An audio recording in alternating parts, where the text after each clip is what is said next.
नमस्कार। दोपहर समाचार में आपका स्वागत है।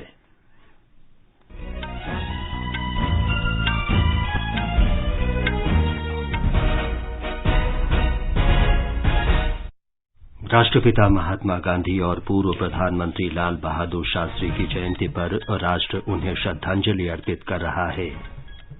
प्रधानमंत्री नरेंद्र मोदी ने गांधी जी को श्रद्धांजलि स्वरूप लोगों से खादी के कपड़े और उत्पाद खरीदने की अपील की। गांधी जयंती के अवसर पर पूरे देश में स्वच्छ भारत कार्यक्रम आयोजित किया जा रहा है। राष्ट्रपति द्रौपदी मुर्मू ने आज नई दिल्ली में 2022 के स्वच्छ ग्रामीण सर्वेक्षण पुरस्कार प्रदान किए। केंद्र ने रेलवे के अराजपत्रित कर्मचारियों के लिए उत्पादकता आधारित बोनस को मंजूरी दी। राजस्व खुफिया निदेशालय ने मुंबई में 1000 करोड़ रुपए से अधिक मूल्य के नशीले पदार्थ बरामद किए। इंडोनेशिया में फुटबॉल मैच के दौरान भगदड़ में 174 लोगों की मौत। गुजरात में राष्ट्रीय खेलों में हरियाणा 14 स्वर्ण पदक के साथ शीर्ष पर और भारत और दक्षिण अफ्रीका के बीच दूसरा T20 अंतर्राष्ट्रीय क्रिकेट मैच आज शाम गुवाहाटी में। दोपहर समाचार में मनोज के साथ मैं विमलेंदु पांडे। राष्ट्रपिता महात्मा गांधी की 153वीं जयंती पर राष्ट्र आज श्रद्धांजलि अर्पित कर रहा है। इस अवसर पर दिल्ली में महात्मा गांधी की समाधि राजघाट पर सर्वधर्म प्रार्थना सभा आयोजित की गई। राष्ट्रपति द्रौपदी मुर्मू, उपराष्ट्रपति जगदीप धनखड़ और प्रधानमंत्री नरेंद्र मोदी ने गांधी जी की समाधि पर पुष्पांजलि अर्पित की।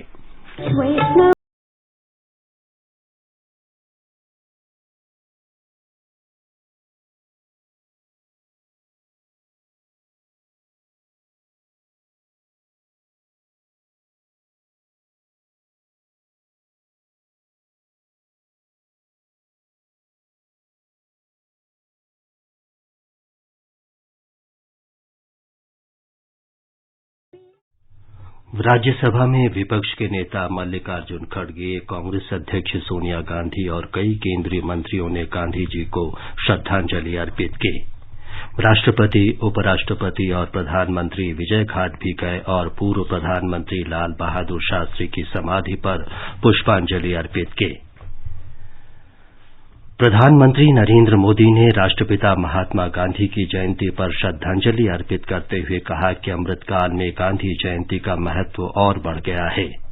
उन्होंने कहा कि हमें बापू के आदर्शों के अनुरूप रहना चाहिए। प्रधानमंत्री ने जनता से अपील की कि वे खादी के कपड़े और खादी उत्पाद खरीदें। यही गांधी जी के प्रति सच्ची श्रद्धांजलि होगी। लाल बहादुर शास्त्री को श्रद्धांजलि अर्पित करते हुए श्री मोदी ने कहा कि शास्त्री जी की सादगी और निर्णय क्षमता सदैव स्मरणीय रहेंगे। जल शक्ति मंत्रालय का पेयजल और स्वच्छता विभाग गांधी जयंती पर आज पूरे देश में स्वच्छ भारत दिवस का आयोजन कर रहा है। राष्ट्रपति द्रौपदी मुर्मू ने आज नई दिल्ली में एक समारोह में स्वच्छ ग्रामीण सर्वेक्षण 2022 और जल जीवन मिशन कार्य निष्पादन मूल्यांकन पुरस्कार प्रदान किए। बड़े राज्यों की श्रेणी में पहला पुरस्कार तेलंगाना को, दूसरा हरियाणा और तीसरा पुरस्कार तमिलनाडु को दिया गया। छोटे राज्यों और केंद्र शासित प्रदेशों में अंडमान और निकोबार ने पहला पुरस्कार प्राप्त किया। दादरा और नगर हवेली तथा दमन और दीव को दूसरे स्थान के लिए, जबकि सिक्किम को तीसरे स्थान के लिए पुरस्कार मिला। स्वच्छ ग्रामीण सर्वेक्षण 2022 का उद्देश्य स्वच्छ भारत मिशन ग्रामीण के अंतर्गत निर्धारित गुणवत्ता मानकों के आधार पर राज्यों और जिलों को उनके प्रदर्शन के लिए रैंकिंग प्रदान करता है। मिशन के अंतर्गत प्रत्येक वर्ष घरों में जल आपूर्ति की स्थिति का मूल्यांकन किया जाता है। इस श्रेणी में पुद्दुचेरी को पहला पुरस्कार दिया गया, गोवा दूसरे और तमिलनाडु तीसरे स्थान पर रहे। समारोह को संबोधित करते हुए राष्ट्रपति द्रौपदी मुर्मू ने स्वच्छता के लिए सरकार के प्रयासों की सराहना करते हुए कहा कि कोविड महामारी के दौरान स्वच्छ भारत अभियान और जल जीवन मिशन ने एक सुरक्षा कवच का काम किया। उन्होंने कहा कि हमें स्वच्छता और स्वास्थ्य का संकल्प लेना चाहिए। अमृत महोत्सव मनाते हुए अमृत काल में प्रवेश कर रहे हैं, तो हमारा संकल्प होना चाहिए स्वच्छ, स्वस्थ और आत्मनिर्भर भारत का निर्माण, एक ऐसा भारत जिसका विश्व के अग्रणी देशों में स्थान रहे। इस लक्ष्य को पाने में हमारे सामने काफी बड़ी चुनौतियां होगी। मुझे पूरा विश्वास है कि कुशल राजनीतिक नेतृत्व के तहत हमारी वैज्ञानिक, डॉक्टर, इंजीनियर, शिक्षक तथा अन्य भागीदारी और सबसे बढ़कर जागरूक नागरिक अपने संयुक्त प्रयासों से भारत को एक विकसित और आत्मनिर्भर राष्ट्र बनाने में सफल होंगे। राष्ट्रपति ने कहा कि महात्मा गांधी का मानना था कि साफ सफाई की आदत बचपन से ही डाली जानी चाहिए। एक स्वच्छ समाज की नींव स्वच्छता के जरिए ही डाली जा सकती है। गांधी जी का मानना था कि स्वच्छता की आदत लोगों में बचपन से ही डाली जाना चाहिए। इस संदर्भ में मैं एक प्रसंग का उल्लेख करना चाहूंगी। एक बार बापू ने कस्तूरबा गांधी से बच्चों के लिए स्कूल शुरू करने के लिए कहा। जो बा ने पूछा कि वो बच्चों को क्या पढ़ाएंगे, तो बापू ने कहा, बच्चों की शिक्षा का पहला पाठ स्वच्छता है। राष्ट्रपति ने कहा कि स्वच्छ भारत मिशन ग्रामीण के दूसरे चरण में देश भर के 3 लाख गांवों में ठोस और तरल अपशिष्ट के प्रबंधन का कार्य जारी है। जल शक्ति मंत्री गजेंद्र सिंह शेखावत ने कहा कि जल जीवन मिशन के तहत 10 करोड़ ग्रामीण घरों में नल के जरिए सुरक्षित और साफ पेयजल उपलब्ध कराया गया है। प्रत्येक परिवार में, प्रत्येक घर में नल से जल पहुंचे, और नल से जल का मात्र नल तक पहुंचना नहीं, नल से शुद्ध जल, उचित मात्रा में जल, उचित गुणवत्ता का जल हर घर तक पहुंचे।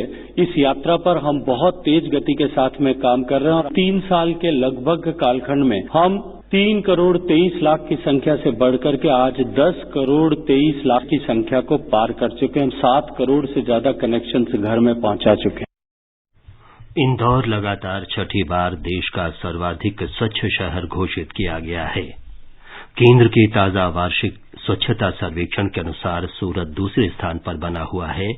सर्वेक्षण के परिणाम कल घोषित किए गए।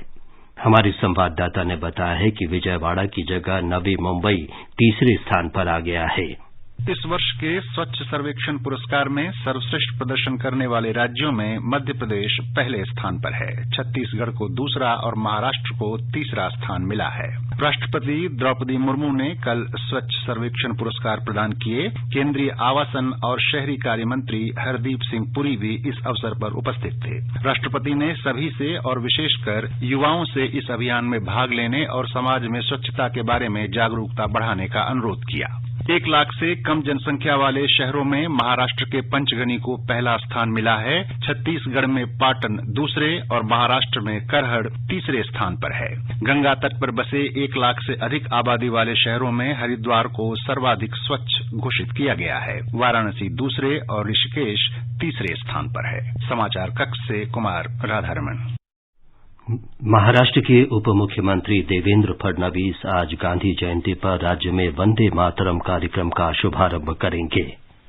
कार्यक्रम के अनुसार महाराष्ट्र में अब सरकारी कर्मचारी फोन कॉल पर हेलो की जगह वंदे मातरम बोलेंगे। श्री फडणवीस वर्धा से इस कार्यक्रम की शुरुआत करेंगे।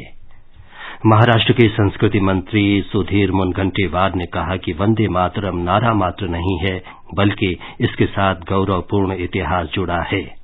उन्होंने कहा कि राज्य सरकार ने लघु फिल्मों के माध्यम से भी लोगों में जागरूकता लाने का निर्णय किया है। गांधी जयंती पर गुजरात में कई कार्यक्रमों का आयोजन किया जा रहा है। मुख्यमंत्री भूपेंद्र पटेल ने आज सुबह महात्मा गांधी के जन्म स्थान पोरबंदर के कीर्ति मंदिर में एक प्रार्थना सभा में भाग लिया। केरल के राज्यपाल आरिफ मोहम्मद खान की उपस्थिति में साबरमती आश्रम में सर्वधर्म प्रार्थना सभा का आयोजन किया गया। प्रार्थना सभा के बाद श्री खान ने सबका भारत गांधी की दृष्टि से विषय पर अपने विचार व्यक्त किए। इस अवसर पर राज्य में रक्तदान शिविर और स्वच्छता अभियान आयोजित किए जा रहे हैं। गांधी जयंती के उपलक्ष्य में आज नई दिल्ली के आकाशवाणी परिसर में विशेष स्वच्छता अभियान आयोजित किया गया। प्रसार भारती के मुख्य कार्यकारी अधिकारी मयंक कुमार अग्रवाल, आकाशवाणी समाचार सेवा प्रभाग की महानिदेशक वसुधा गुप्ता और अपर महानिदेशक अतुल कुमार तिवारी सहित कई अधिकारियों ने स्वच्छता अभियान में भाग लिया। इस अवसर पर श्री मयंक अग्रवाल ने स्वच्छता की शपथ दिलाई उन्होंने आग्रह किया कि देश को स्वच्छ रखने के लिए सभी लोग हर वर्ष 100 घंटे स्वच्छता के प्रति समर्पित करें। अधिकारियों ने आकाशवाणी परिसर में महात्मा गांधी की प्रतिमा पर पुष्पांजलि भी अर्पित की। प्रधानमंत्री नरेंद्र मोदी ने आरपीएफ अथवा आरपीएसएफ कर्मियों सहित रेलवे के पात्र अराजपत्रित कर्मचारियों के लिए वित्त वर्ष 2021-22 के लिए 78 दिन के उत्पादकता आधारित बोनस को मंजूरी दी है। इस फैसले से रेलवे के 11,27,000 से अधिक कर्मचारियों को लाभ होगा। बोनस का भुगतान दशहरा और पूजा की छुट्टियों से पहले किया जाएगा। रेल मंत्रालय ने कहा है कि रेलवे के कर्मचारियों ने यात्री और माल ढुलाई सेवाओं में महत्वपूर्ण भूमिका निभाई है, जो आर्थिक प्रगति में प्रेरक है। इस निर्णय से राजकोष पर 1,832 करोड़ रुपए का भार पड़ेगा। ये समाचार हमारी वेबसाइट newsonair.com/hindi और हमारे mobile app news on AIR पर भी उपलब्ध हैं। सुनो ना, हाँ? सोच रहा हूँ अपना बिजनेस क्यों न बढ़ा लूं। तो रोका किसने है? हाँ? रोका तो किसी ने नहीं, पर समझ नहीं आ रहा कि मदद किससे मांगूं। मुझसे। तुमसे? तो अच्छा बताओ फिर। आकाशवाणी है ना, मैंने सुना है उसका नेटवर्क देश भर में फैला है। पर उससे मेरा क्या फायदा? देखो, फायदा है। जिस शहर में चाहो विज्ञापन की मदद से उपभोक्ताओं तक पहुँच जाओ। पर अब ये भी तो बता दो कि आकाशवाणी से संपर्क कैसे करूं? बहुत आसान है, मैं बताती हूँ। नंबर नोट करो, 870-001-4242। ओ 870-001-4242। लो अभी फोन लगाता हूँ 870-001-4242 पर।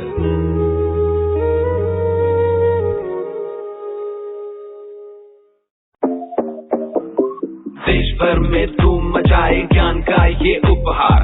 मोबाइल पे आजादी क्वेस्ट आया, आजादी का इतिहास। डाउनलोड करे आजादी क्वेस्ट, ये लो जीतो ढेरों इनाम। मौका पाए जुड़ने का रेडियो और डीडी के साथ। सिर्फ खेल नहीं, उत्सव है। आजादी का अमृत महोत्सव है। आजादी का अमृत महोत्सव है। डाउनलोड करें आजादी क्वेस्ट ऐप और पाएं ढेरों इनाम। दोपहर समाचार में आपका फिर स्वागत है। आगे बढ़ने से पहले मुख्य समाचारों पर एक नजर। राष्ट्रपिता महात्मा गांधी और पूर्व प्रधानमंत्री लाल बहादुर शास्त्री की जयंती पर राष्ट्र उन्हें श्रद्धांजलि अर्पित कर रहा है। प्रधानमंत्री नरेंद्र मोदी ने गांधी जी को श्रद्धांजलि स्वरूप लोगों से खादी के कपड़े और उत्पाद खरीदने की अपील की है। गांधी जयंती के अवसर पर पूरे देश में स्वच्छ भारत कार्यक्रम आयोजित किया जा रहा है। राष्ट्रपति द्रौपदी मुर्मू ने आज नई दिल्ली में 2022 के स्वच्छ ग्रामीण सर्वेक्षण पुरस्कार प्रदान किए। केंद्र ने रेलवे के अराजपत्रित कर्मचारियों के लिए उत्पादकता आधारित बोनस को मंजूरी दी। राजस्व खुफिया निदेशालय ने मुंबई में 1,000 करोड़ रुपए से अधिक मूल्य के नशीले पदार्थ बरामद किए। इंडोनेशिया में फुटबॉल मैच के दौरान भगदड़ में 174 लोगों की मौत। गुजरात में राष्ट्रीय खेलों में हरियाणा 14 स्वर्ण पदक के साथ शीर्ष पर। भारत और दक्षिण अफ्रीका के बीच दूसरा T20 अंतर्राष्ट्रीय क्रिकेट मैच आज शाम गुवाहाटी में। राजस्व खुफिया निदेशालय ने कल नवी मुंबई में 1,476 करोड़ रुपए से अधिक मूल्य की 198 किलोग्राम मेथाम्फेटामिन और 9 किलोग्राम कोकीन बरामद की। देश में प्रतिबंधित नशीली दवाओं की ये सबसे बड़ी बरामदगी है। शुक्रवार शाम निदेशालय ने संतरे ले जा रहे एक ट्रक को वाशी में रोककर जांच की, जिससे बड़ी मात्रा में ये नशीली दवाएं बरामद की गईं। केंद्र सरकार ने कहा है कि घरेलू आवश्यकताओं को पूरा करने के लिए देश में अनाज का पर्याप्त भंडार है।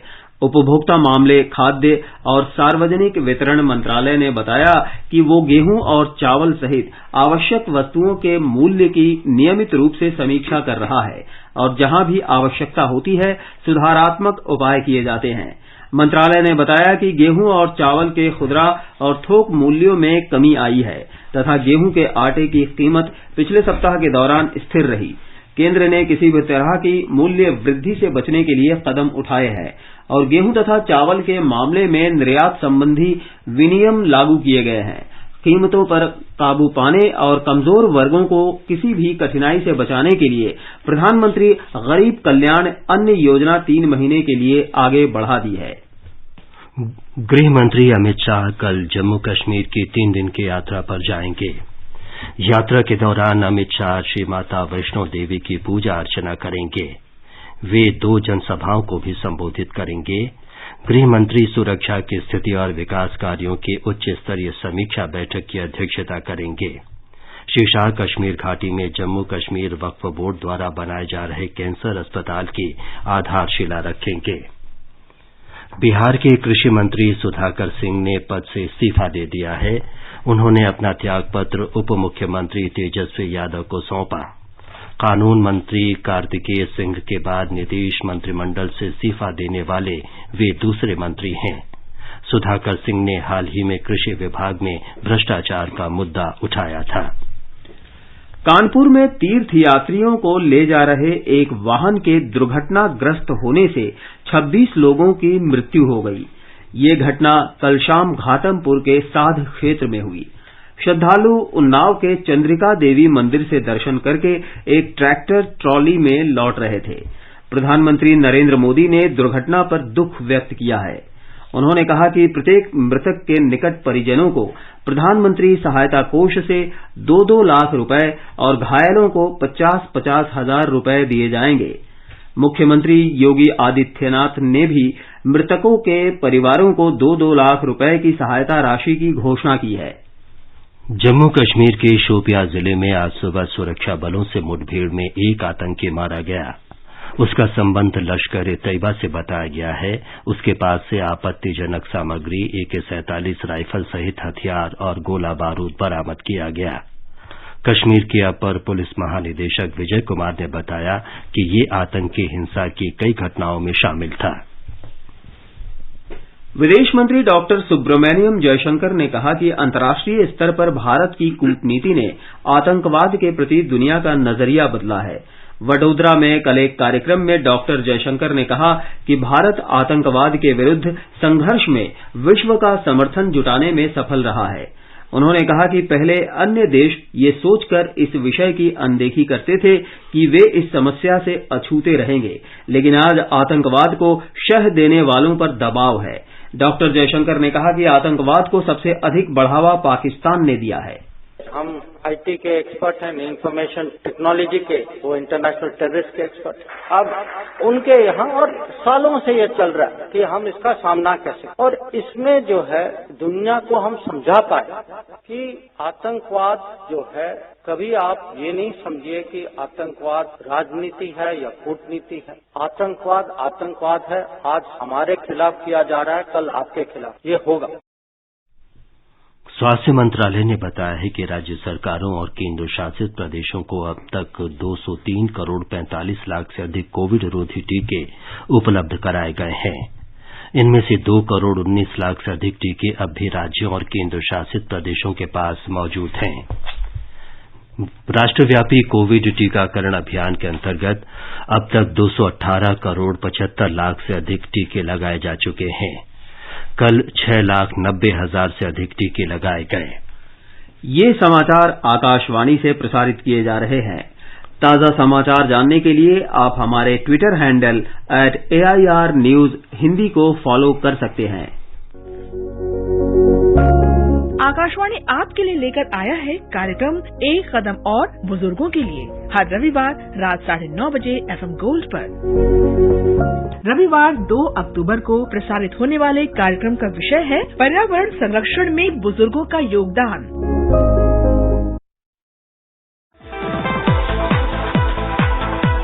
न्यू इंडिया समाचार, नए भारत का संकल्प, सबका साथ, सबका विकास, सबका विश्वास और सबका प्रयास। समाज में गरीब और कमजोर तबकों के लिए सरकार की चल रही कल्याणकारी योजनाओं और कार्यक्रमों से जुड़ी जानकारी पाएं। सरकार के इन कदमों के बारे में जानें और लाभ उठाएं। आकाशवाणी पर अब सुनिए जन कल्याण के सरोकार दोपहर 3 बजे से हर शनिवार। सुनिए न्यू इंडिया समाचार आकाशवाणी के साथ। ये आकाशवाणी है।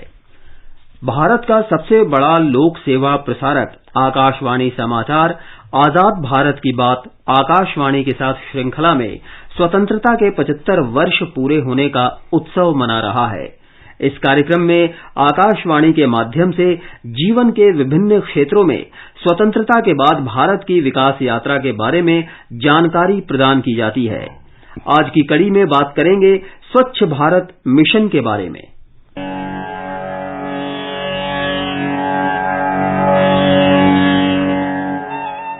केंद्र सरकार ने वर्ष 2014 में स्वच्छ भारत मिशन की शुरुआत की थी।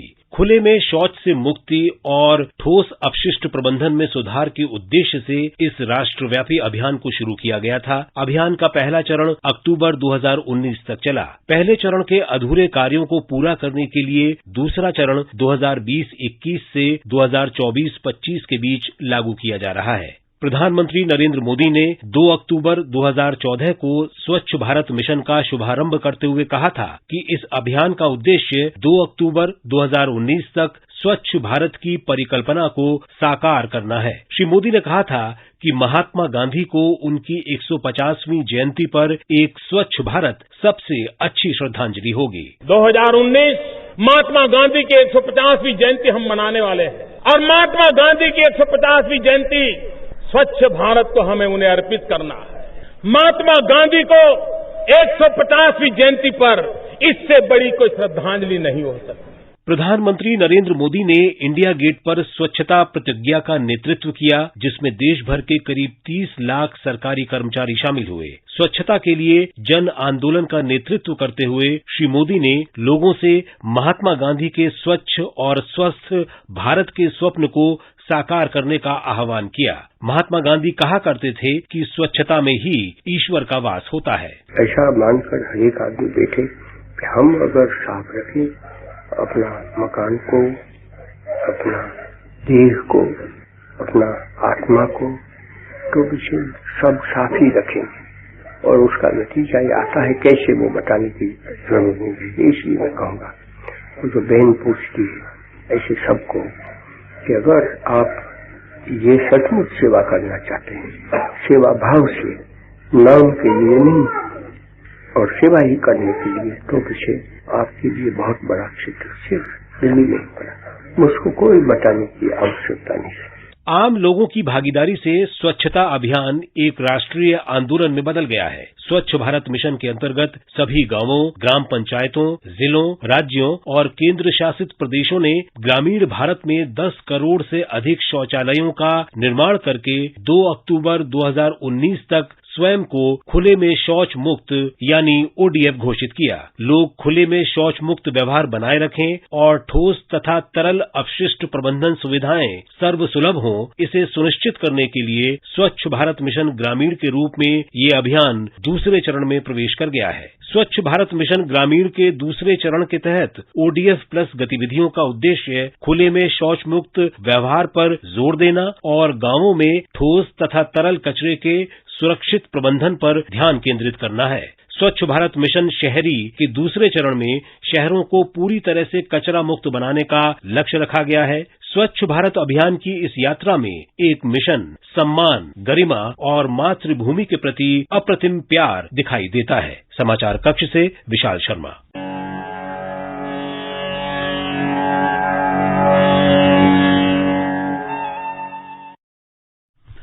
आजाद भारत की बात आकाशवाणी के साथ कार्यक्रम को ट्विटर पर @AIR News Alerts, YouTube channel news on AIR official, news on AIR app, Facebook और इंस्टाग्राम पर सुना जा सकता है। ब्राजील में राष्ट्रपति चुनाव के लिए आज पहले चरण का मतदान हो रहा है। राष्ट्रपति जाइर बोल्सोनारो दूसरी बार चुनाव मैदान में हैं। उनका मुकाबला पूर्व राष्ट्रपति लूला दा सिल्वा से है। मतदान समाप्त होने के कुछ ही घंटों में परिणाम घोषित कर दिए जाएंगे। किसी उम्मीदवार को आधे से अधिक मत नहीं मिलने की स्थिति में 2 शीर्ष उम्मीदवारों के बीच 30 अक्टूबर को फिर से चुनाव कराया जाएगा। आकाशवाणी की पूर्व तमिल समाचार वाचिका विमला जयरामन का आज सुबह तमिलनाडु के कोयम्बटूर में निधन हो गया। वे 82 वर्ष की थीं। उन्होंने आकाशवाणी के दिल्ली और चेन्नई केंद्र में अपनी सेवाएं दी। इंडोनेशिया में एक फुटबॉल मैच के दौरान भगदड़ में 174 लोगों की मृत्यु हो गई और करीब 180 घायल हो गए। इंडोनेशियाई फुटबॉल लीग के कल रात खेले गए मैच में अफरा तफरी और हिंसा के बाद भगदड़ मच गई। पुलिस प्रमुख ने कहा कि मैच हार रही टीम के समर्थक मैदान में घुस गए। उन्हें नियंत्रित करने के लिए पुलिस को आंसू गैस छोड़नी पड़ी। राष्ट्रपति जोको विदोदो ने दुर्घटना की जांच होने तक फुटबॉल लीग के सभी मैच रद्द करने के आदेश दिए हैं। भारत और दक्षिण अफ्रीका के बीच 3 T20 क्रिकेट मैचों की श्रृंखला का दूसरा मैच आज गुवाहाटी में खेला जाएगा। ये मैच शाम 7 बजे से शुरू होगा। पहले मैच में 28 सितंबर को भारत ने दक्षिण अफ्रीका को 8 विकेट से हरा दिया था। गुजरात में 36वें राष्ट्रीय खेलों में हरियाणा 14 स्वर्ण, 7 रजत और 8 कांस्य सहित कुल 29 पदक जीतकर शीर्ष पर बना हुआ है। 9 स्वर्ण, 6 रजत और 7 कांस्य पदकों के साथ सेना दूसरे स्थान पर है। उत्तर प्रदेश 9 स्वर्ण पदक के साथ तालिका में तीसरे स्थान पर है।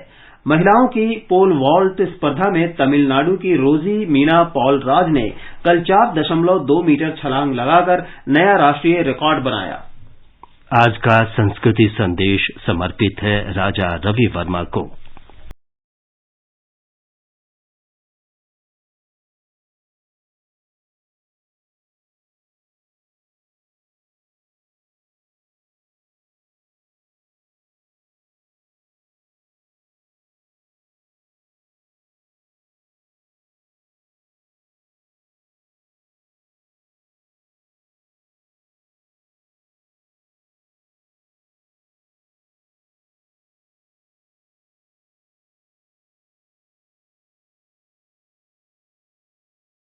इतिहास में ऐसे तो कई शासक हुए हैं जो कला के प्रशंसक और पोषक रहे हैं।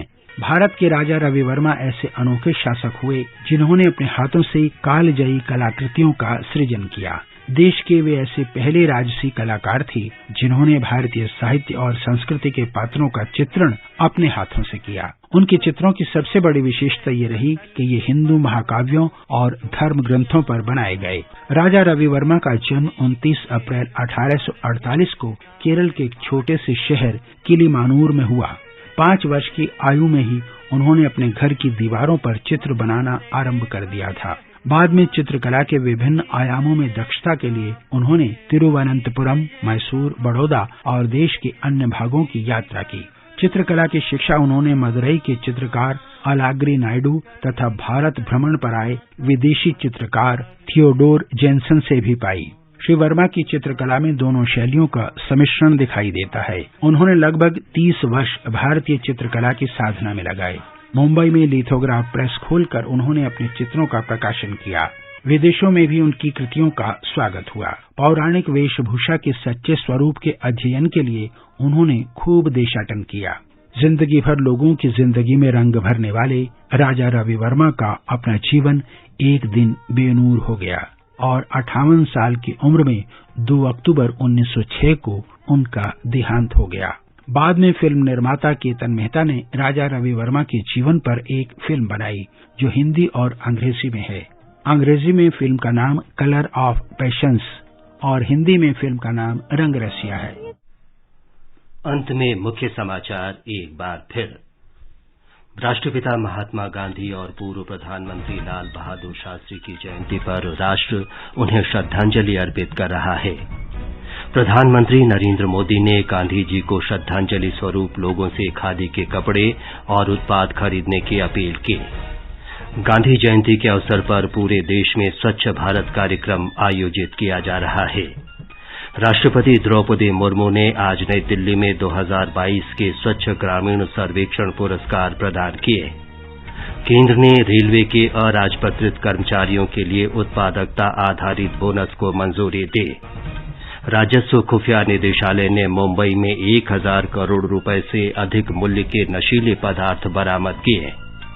इंडोनेशिया में फुटबॉल मैच के दौरान भगदड़ में 174 लोगों की मौत और गुजरात में राष्ट्रीय खेलों में हरियाणा 14 स्वर्ण पदक के साथ शीर्ष पर। इसके साथ ही दोपहर समाचार का ये अंक समाप्त हुआ। नमस्कार।